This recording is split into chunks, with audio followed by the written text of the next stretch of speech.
Hi, this is Dale again. The subject for today is living with eczema. I went to my dermatologist a few months ago, for my annual checkup, and he looked at me and said, "These red spots on your arm are eczema." At that point, I had no idea what eczema was, but I'm glad I went to the doctor.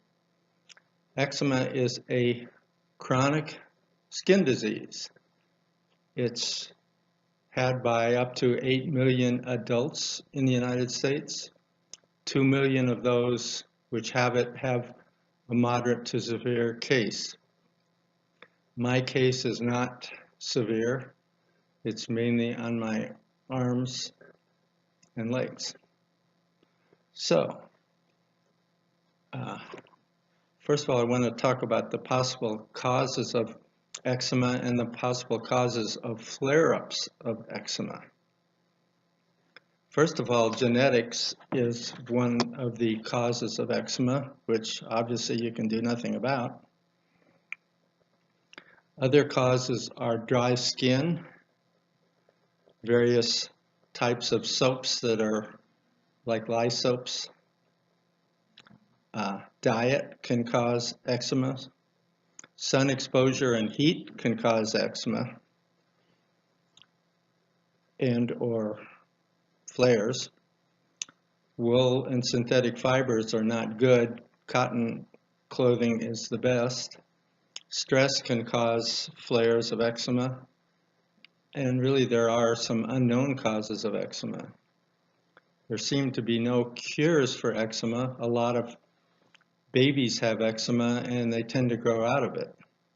When I was a young child, I had an allergy to soap, regular soap. So I had to use Castile soap or Johnson's baby soap. Either one of those was helpful, and then I grew out of that. Now, I don't know if that has any relation to my adult onset eczema, but it's possible. Again, allergies are an important issue related to eczema.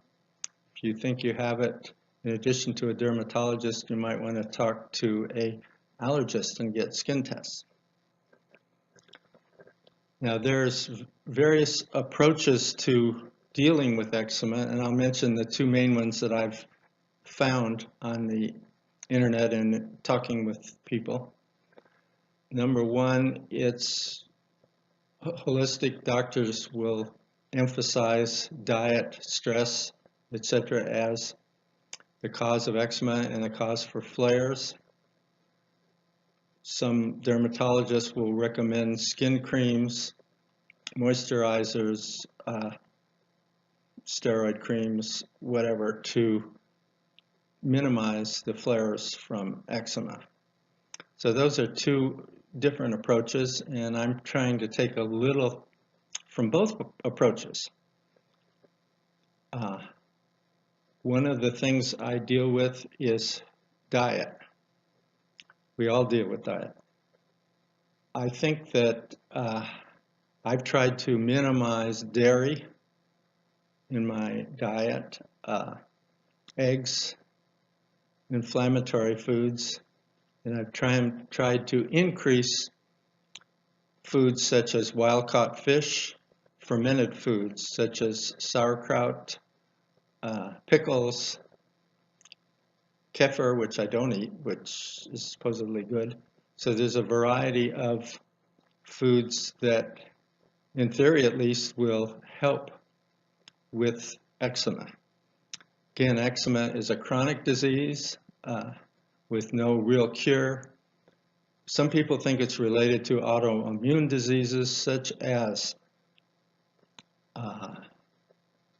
lupus, fibromyalgia, and Sjogren's, and there are others. Autoimmune diseases are diseases where the body fights itself, which is not a good thing. Now I want to talk about my daily routine.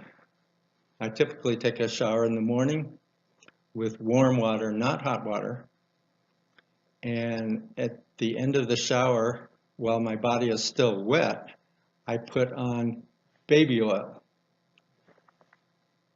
Here's an example of baby oil. Johnson & Johnson makes it. This happens to be a baby oil from Walmart. Anyway, the purpose of that is to seal the moisture into your body so that it doesn't escape. After I put the baby oil on, I pat myself dry. I don't rub, because rubbing tends to inflame. Scratching also is the worst possible thing for eczema. I read a whole book just on how to avoid scratching and how to track your scratching. I don't. Occasionally I'll lightly rub something that itches, but when I have that problem, I use cortisone. Cortisone is a anti-itch cream, and it's good for reducing the itching from the flares of eczema. When I take my shower, I should have showed you this earlier, I use a special soap, moisturizing soap. I happen to use Dove.